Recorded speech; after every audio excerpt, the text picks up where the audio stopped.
It's almost going to fall for Martinez. Arsenal trying to get there. Martinez finishes to give away the match. It's an absolute peach from the Paraguayan Miguel Almiron. Atlanta United in just their second year of existence have won MLS Cup. Ojo con la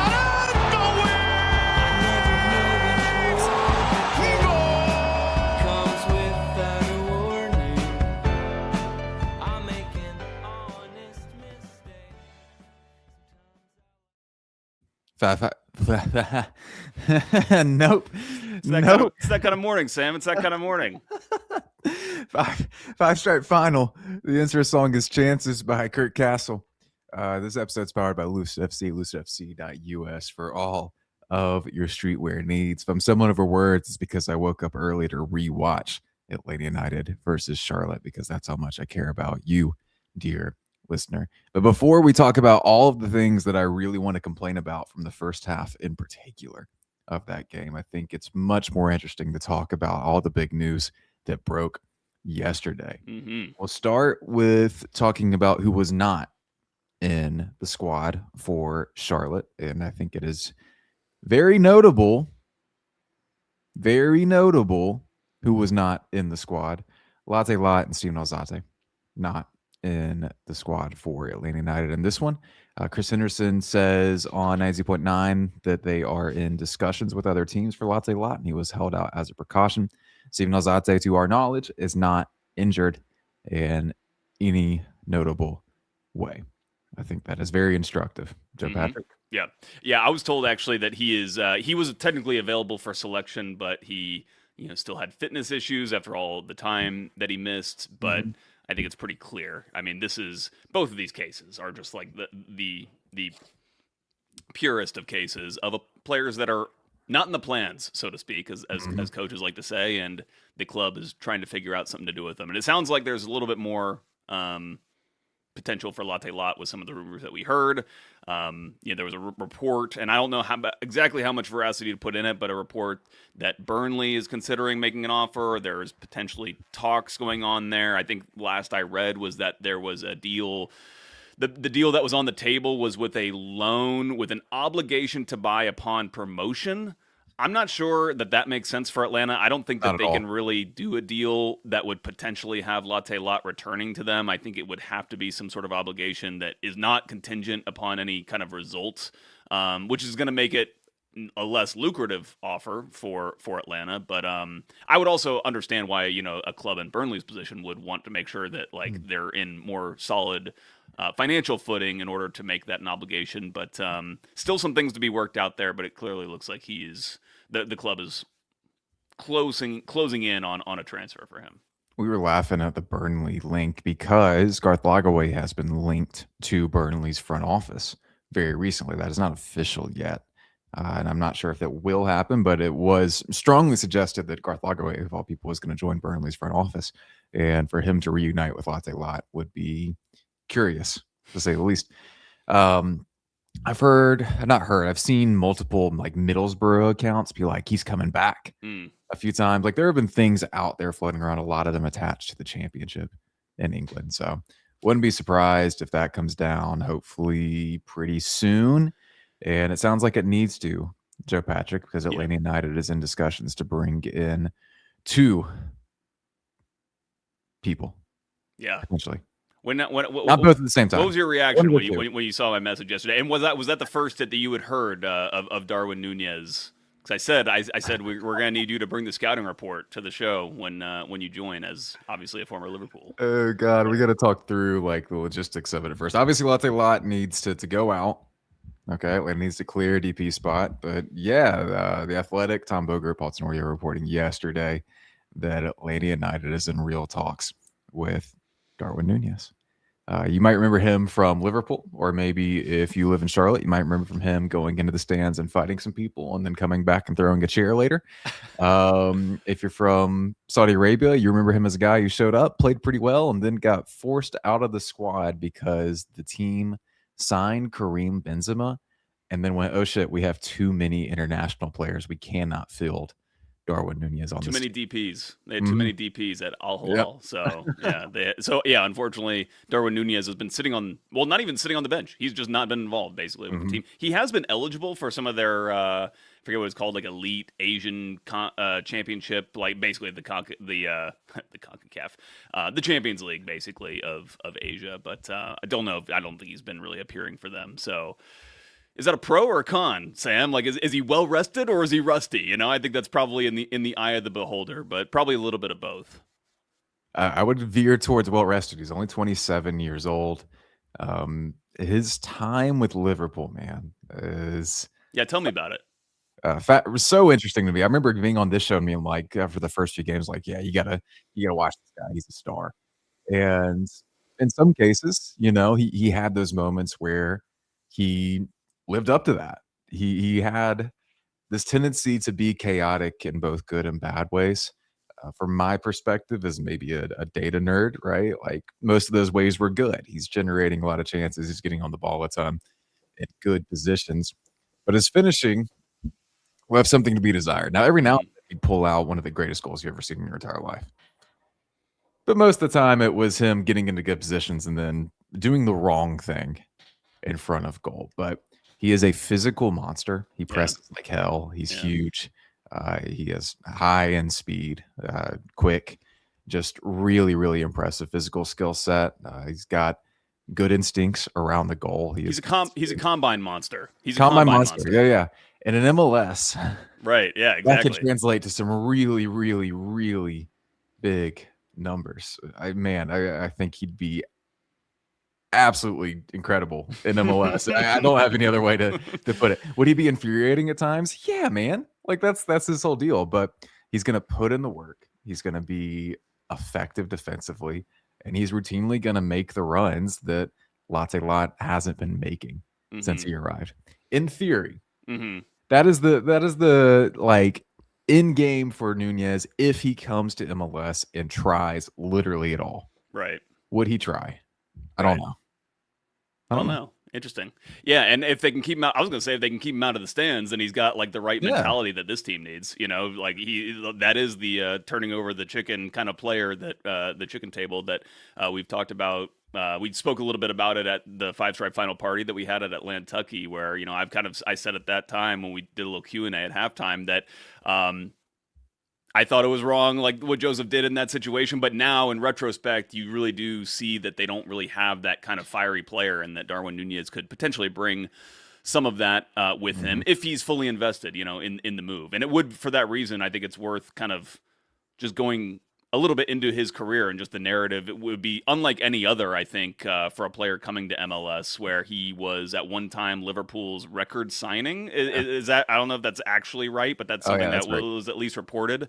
Yeah, for a transfer that could have hit 100 million. I feel like it probably didn't, considering he didn't really, probably hit some of those parameters that would have been in the deal, because he wasn't super prolific while he was at Liverpool, but still like a 75 million pound transfer, basically.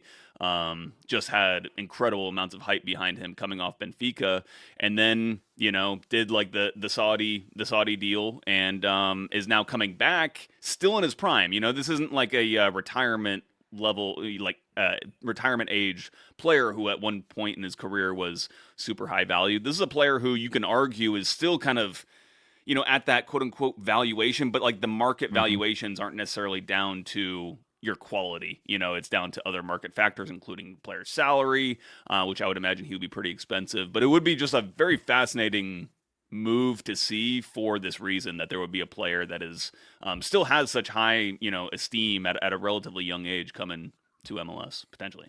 I am willing to bet a decent amount that Atlanta United is willing to pay him a salary more than any other team that's going to actually give him minutes. I don't know what he's making in the Saudi league. I imagine that's a pretty decent number, but if he wants actual minutes and he wants to play, I'm going to guess Atlanta United is on the high end of what kind of salary year to year he can get. He would have some stability. Like, there's plenty of reasons to believe that he could be talked into this. I think. Yeah, and Atlanta's going to have to pay up in order to beat out other teams like in Europe. But yeah, like if there aren't Premier League teams that are willing to push the boundaries to bring someone like him in, and there could be because he's, from what I've heard, and you can kind of go into this, but he's going to be relatively cheap, especially when we're talking about him being a 75 million pound transfer just like 4 years ago or so. Yeah. But yeah, I mean, like MLS teams with their designated player spots can not just compete, but really outbid a lot of teams in Europe. Like even teams that you consider as being like, very prestigious, like some of the, better teams in the Italian league and the French league, so to speak. MLS can just pay more. And so I would think that if he comes in, he's also not only going to be, one of the highest paid players Atlanta's ever paid, but I think he could be, well, he's not going to beat Messi's contracts, of course, but he's going to be like close to that range, I would think. I would think they're really going to splash the cash on the salary portion of it. It'd be a decent chunk, right? I would imagine probably like 15 million, maybe Right. 10 million, Which is somewhere about- around there. Yeah. Looking like getting close to like double their current highest paid player, Miguel, who's still, like one of the top 7, I think, highest paid players or so right now in the league. So, it would be incredible, though. I'm like, I mean, this is the guy, and the other box office hit. Like this exactly guy is a guy who knows he would get people really interested in Atlanta United, both nationally and locally. And I think that is actually kind of.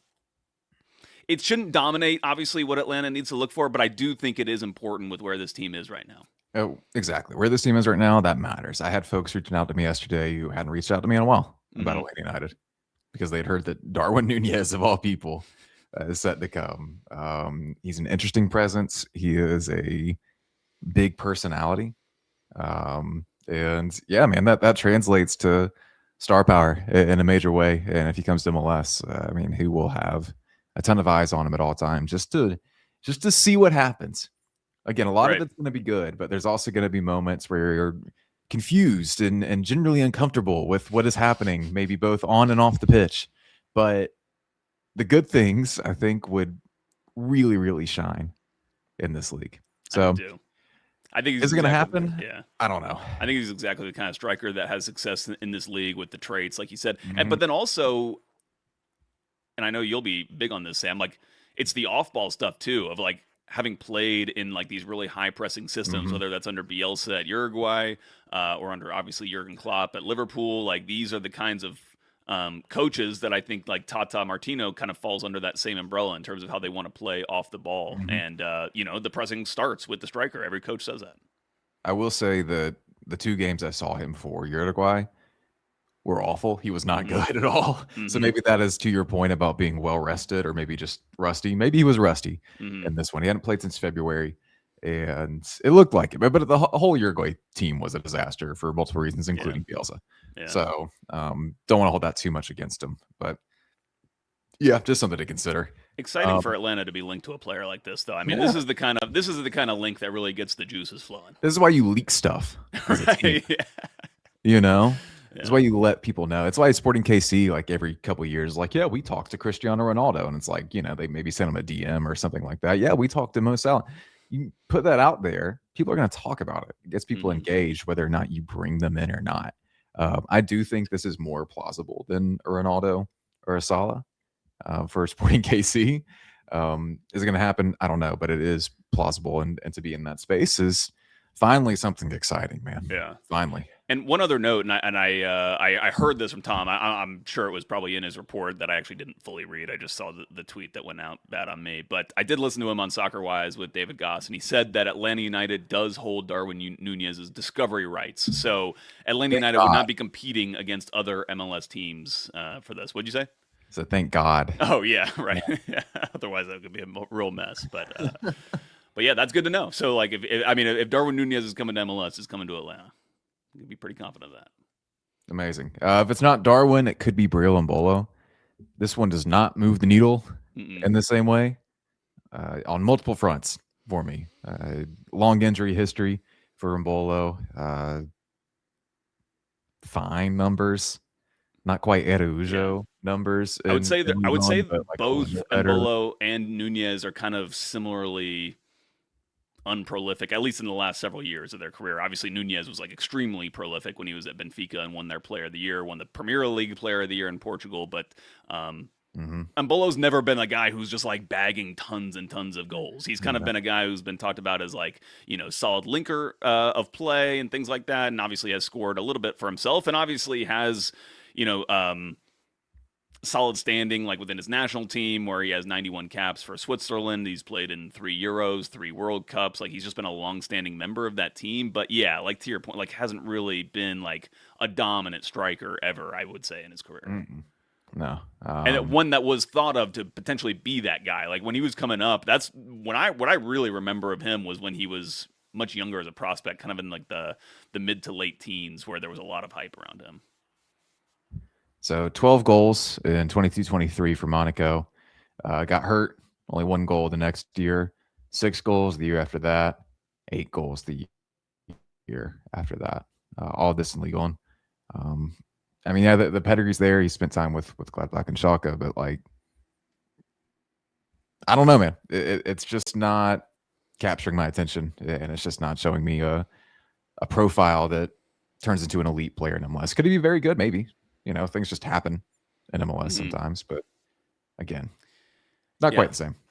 And to underscore, I mean, like the injury history, I believe he had a torn knee ligament at some point in like within the past few years, which is 29 really years scary. old. Yeah, he's 29. So the age profile, I would say that's considerably worse than being 27, just because like those are 2 important years of a player's career. And to the point that we've made about some of the Atlanta United players, like an Alexei Miranchuk, who was bought when he was 29. Well, you have a couple years where you're kind of floundering or you're trying to get yourself into a position to be competitive again. And boom, all of a sudden a player's like in his early 30s. And then it's like, what is our future with this player? It gets a lot more complicated, those 2 years specifically. So, yeah. He also Big has difference. probably the most famous red card at the World Cup. Yeah, what? I From this remember one? him getting sent off, but I can't remember the exact action that happened. Can you remind me? I mean, the action was basically like a stuntman pretending to get shot in a Hollywood film. Like he jumps up in the air. There's not really anyone near enough to even create contact, and he like throws his head. Like he does it all right. He throws everything back, and it looks great because the ref is immediately like, "Oh, that's a yellow card for the other guy." But then they review it, and because it is a yellow card initially given to the defender, when they come back and look at everything and say, actually, no, it was a dive, they are required at that point to give a yellow card to Embolo. It's his second yellow card, and he gets sent off in a huge moment. So it was pretty spectacular. Honestly. That was in the Columbia game, if I recall. Was it the Columbia game? I believe so, yeah. Yeah. Yeah. I think one of the just more broader takeaways here is that it's clear that they're looking for a designated player striker, which aligns with the fact that they're trying to get rid of Latte Lot. I was curious as to whether they were actually going to just kind of replace like for like in terms of the position, or if they were going to maybe get Latte Lot out the door. You could continue to play with Miranchuk through the middle as like a deep lying forward and get a 6 in potentially, but we haven't seen any links for that central midfielder or renewed links for any at the time. Obviously, we've seen them linked to a couple big names, Koke most recently, which fell through. So I'm not saying they're not looking for that position, but it appears right now that they're really kind of on the hunt for their next forward. And I wanted to shout out Doug Roberson, who wrote a little just column about some of these rumors on his Substack, Soccer with Doug, yesterday, and he said he alluded to the fact that there's going to be more names that pop up in reports because I'm sure they're casting a wide net, and these players with their agents, whenever they are getting into these talks, are going to try to leverage any negotiations they're having, especially with a club that can spend like Atlanta United to potentially get more for their clients. So we're going to hear more names probably. I will say the Embolo report felt much more like that than anything. It felt like an agent reaching out because Ben Jacobs' report, Ben Jacobs is reliable.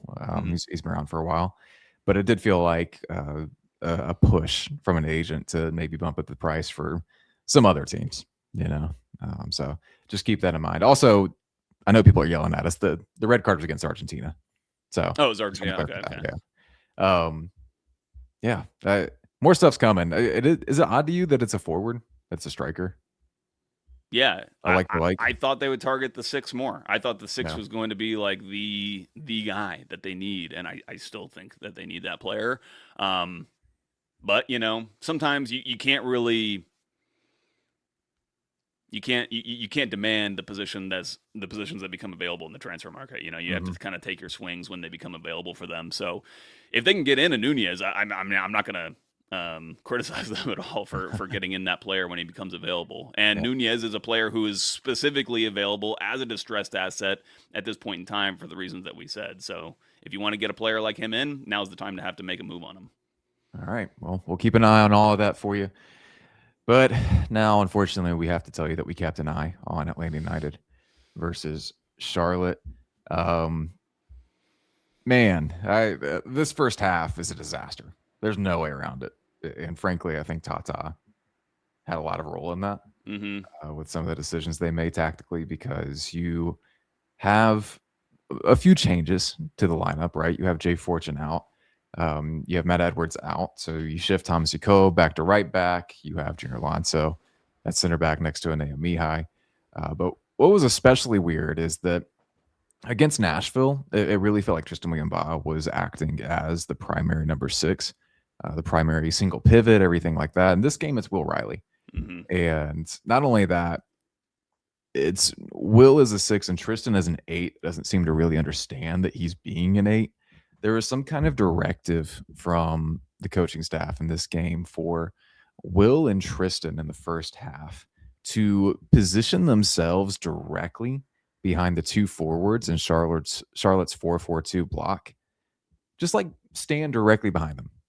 And normally, like, you see a single or double pivot, like you're rotating in and out, you're finding space in between those 2 players or out wide of those 2 players. You're basically just presenting an option, right?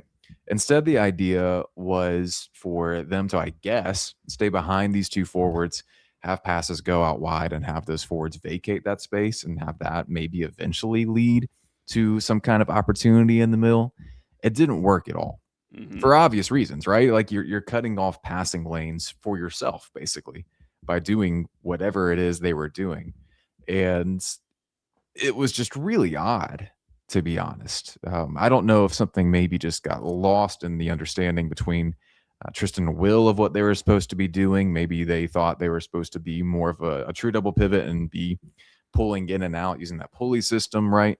But instead, they both just kind of stood there behind the 2 forwards. And I mean behind them. Like, it's not like they're like kind of shifting in and out. It's like, no, we're going to actively move behind these 2 players. And it caused a lot of problems in buildup and caused a lot of issues. On top of that, Joe Patrick, you have Atlanta playing in a 4-4-2 defensively, which is not something they've really done all year. It's typically been 4-1-4-1. And that caused some problems because, again, I don't think Tristan really understood what he was supposed to be doing in this role. And it also put Alexei Miranchuk back on the wing instead of up top, where he's been able to kind of hide some of his defensive deficiencies. And so you have this disorganized mess in multiple phases. And Charlotte capitalized on it because it was really easy. All of it was really easy. Yeah. And it was wild to me that Tata saw what happened against Nashville and said, let's tweak some of that. Yeah.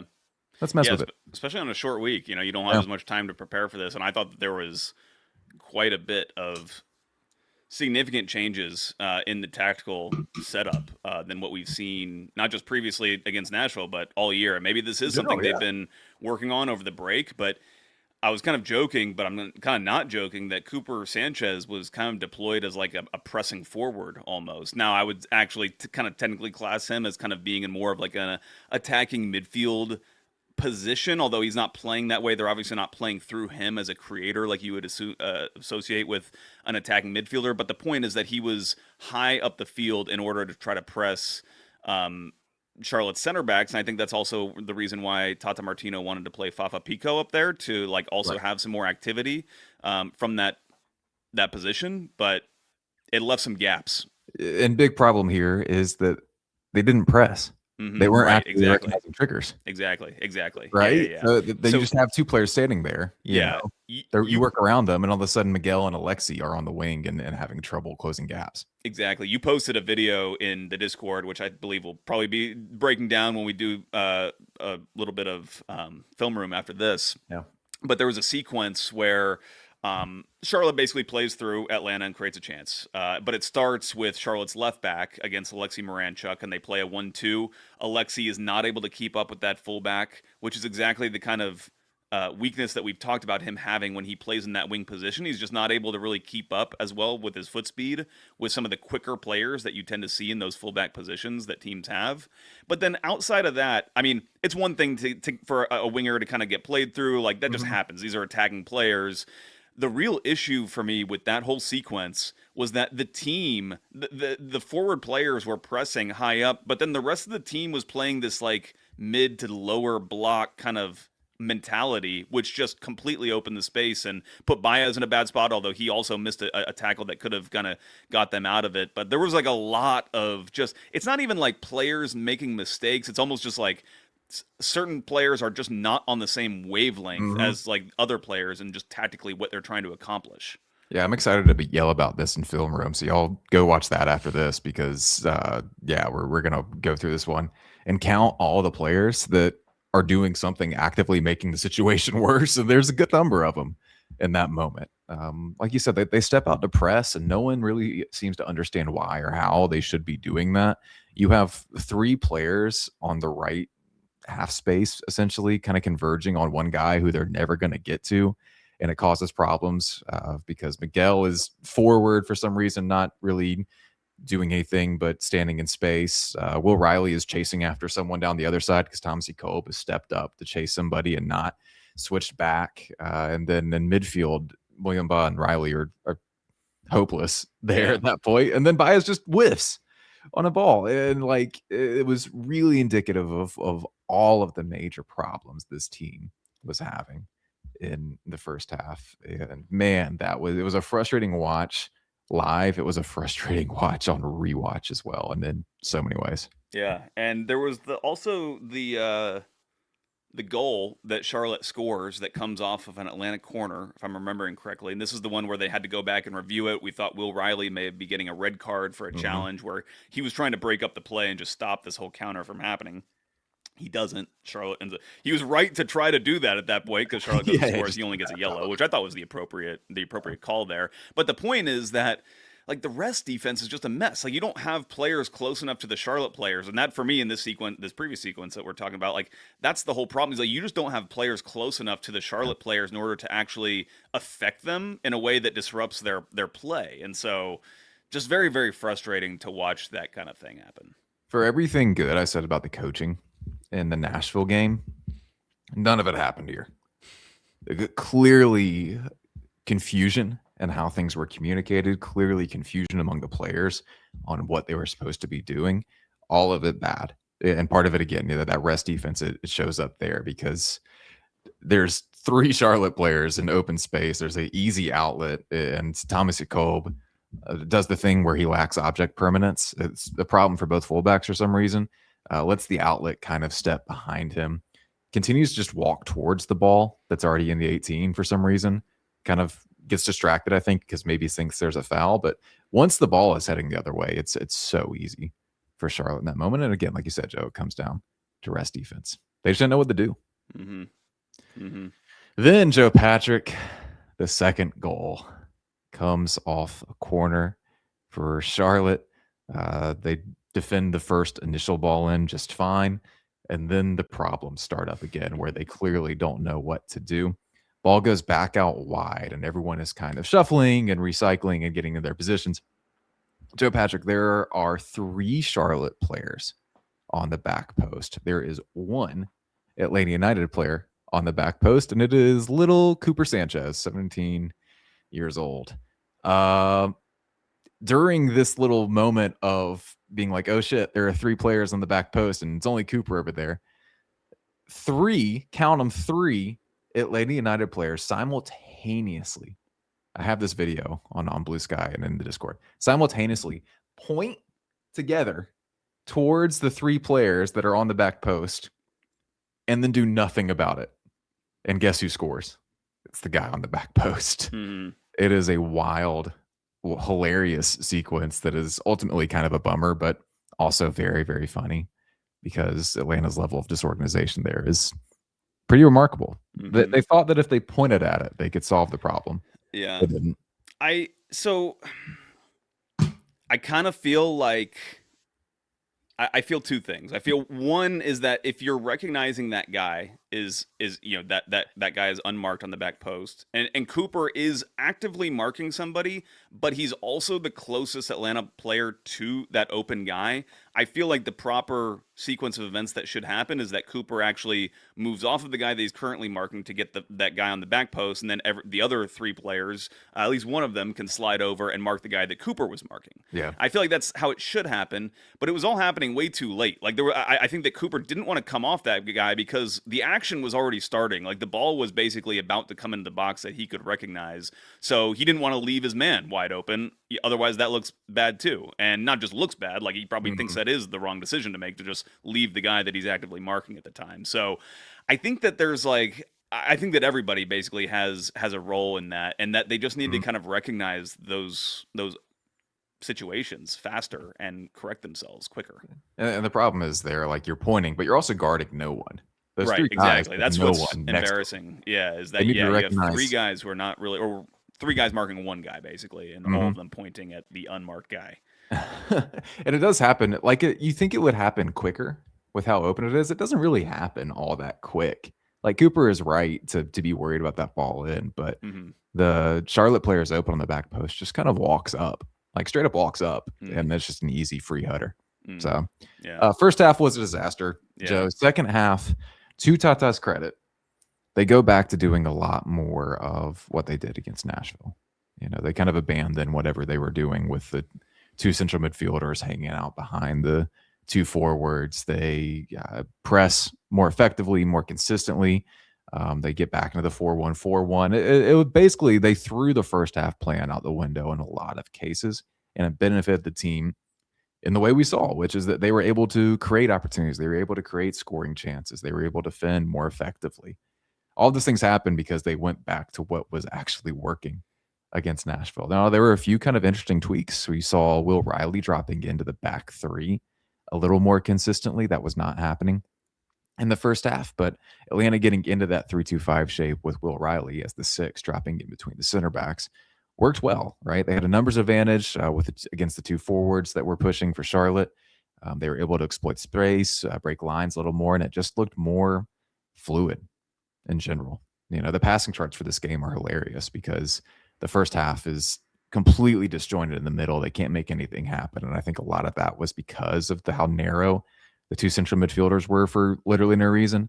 And because you didn't have a true number 9, Fafa Pico was just kind of vibing and running to the wing. He was much more of a false 9 than Alexei Moranchuk has been. Yeah, who definitely. people have been. It like bugs me that Alexei's referred to as a false 9 because I don't think he's just a deeper lying forward.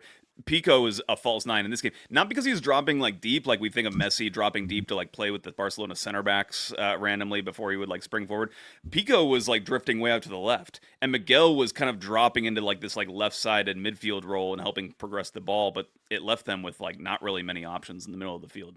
Yeah, and it caused some problems. But again, they sorted out at the start of the first half. And again, you can look at the footy passing networks by basically 25-minute chunks, and you can see that that chunk after the start of the second half, you have a more consistent shape centrally, and you're able to connect passes centrally, and it just looks better. Now, by the end of it, everything was so stretched that we're in tactics-free zone. Nothing really matters. But going back to what worked and doing kind of the normal things that everyone kind of understood show that this team can do things pretty okay when they have a clear understanding of what to do. They aren't talented enough to make up for it when they don't. They aren't talented enough to be elite when they understand what to do, but they're talented enough to be relatively effective as long as they have a clear, cohesive plan. Yeah. And they had it in the second half. So congrats to Tata on speed running Frank de Boer's 2019 season. I think that's great. Yeah. And I didn't watch the game back, so I'll take your word for it that they were actually doing things better in the second half, but I just can't like help but by default like go back to like this kind of being a game state issue where when Charlotte's up 2-0, they're not going to be quite as much bite, like in the middle of the field, like really challenging all over the place. And it came back to bite them ultimately, where it allows Atlanta to get back in the game a little bit. And Yeah, I will say that neither goal they scored for Atlanta was truly all that impressive. The first one, especially, it's a Charlotte player's turn to lack object permanence. Thomas Jacob just kind of sneaks into the box. A guy should be marking him. He just forgets to do it. So that's the first goal. And the second goal is pretty well worked, but it's not like it's a incredibly well worked chance. Like the final ball is off a header inside the box, and Miguel is just there for it, right? And so nothing truly incredible there, but it was better. So it was interesting to me that both of the goals that Atlanta United scored in the game involved some wing back to wing back play, whether it be the direct cross from Jacob de Baez, or in the case of Miguel's goal, there was a fullback to fullback touch, like a switch across the field, and then the ball kind of gets put back into the box. And super excited for everyone to over-index on that and think that the fullbacks are good at attacking now. So truly thrilled. I really think it's actually more about the fact that Atlanta United just doesn't really have many threats like in the middle of the field, and that's like the best way to disorganize opponents is to kind of just be switching the play. I think you're pretty spot on there. Making their debut, and this one, Joe Patrick Jr. Alonso makes his first start for Atlanta United. Some good passing moments, a couple of defensive moments that stood out to me that were not ideal, and maybe a little bit of red flags. We can talk about that on Film Room more, but for me, just a totally fine defensive performance, a totally fine debut. I thought he was good, especially on the ball. I mean, I was kind of recognizing more of the passing, and I haven't gone back like you have to really scrutinize the defending too much, and we know what his shortcomings are, defensively, just at his age, just not going to be the paciest player, and there are open questions as to how that's going to sort itself out in a Tata Martino system. I was chuckling during this game thinking about something that Chris Henderson said during his introductory press conference, was that, for him to say that he can also play left back. He can also play left back, which, yes, that is something that he has done for Paraguay. But is he playing left back in a Tata Martino team? No way in hell. So come on, give me a break. This guy's not versatile in that sense. He's a center back. He's a left-sided center back. Yes, he can probably play as a left-sided center back in a back three, sure. But he's not going to be playing left back in a way that we see Elias Baez or any of these other guys. Oh, which, by the way, reminds me. We didn't mention it. Yeah. Go ahead. Pedro Amador? Is that what you're going to say? Also linked to a move, which is a little infuriating to me, Sam. Because it's like, if you want to capitalize on this guy's value, why weren't you doing this a year ago? Where we were literally having the debate on what to do with him. And I think we were both right, basically. I don't think that either of us were making the wrong point. Your point was that he should just play. He's great value for a team. He should be playing, because he provides value on the field that exceeds what you're having to pay him. And my point was that he was not playing, so they should just sell him if they're not going to play him. And ultimately, it looks like that's what they're going to do. But it just feels like a wasted opportunity for them. Instead, you spent a U22 spot on a player that's been pretty ineffective, and now you're getting less of a return because of it. If he does move, which it does. Yeah, and I'm still with you that I think Pedro Amador is the better player between he and Elias Baez. But right, you also have a U22 right back who should be playing center back. So good work, everybody. Yeah, we'll just sit in that for a second. All right, Joe. So Suarez also makes. We didn't see Arif Kovac. He was the one. Everybody was tuned in to see Arif Kovac, and I thought he could have made an impact in this one too, especially late. You think he would? He could have. Yeah. For sure. I mean, I felt like they needed that presence in the middle of the field. I was asking for Fafa Pico to come off at the 50th minute, not necessarily because Pico was playing bad, but actually because I want Pico to stay healthy, and I feel like we were getting into injury territory for him. And yeah, they clearly just needed that presence, that kind of reference point. That's the soccer term they talk about in the middle of the field. But, Yeah, just lump it up to the big man sometimes when you get in the tactics-free zone. It could work. Yeah. Both Fafa and Junior Alonso had moments in this one where they're doing a Tom Cruise run, where it looks like they're running really hard, but they're not moving that fast at all. Man, it's tough watching these old guys out there sometimes. Yeah. They're decrepit, practically dead. Yeah, and it's clear that, this is an Atlanta United side that was out there that is just not... it's not fully put together right now. Yeah. You know, like you're playing with 2 DPs, you're playing without a max TAM guy in Steven Alzate. So there's just so much value that isn't on the field right now for Atlanta that they're trying to sort that out during this transfer window. Lady and I trying to sort stuff out. We're going to try to sort out your questions, right?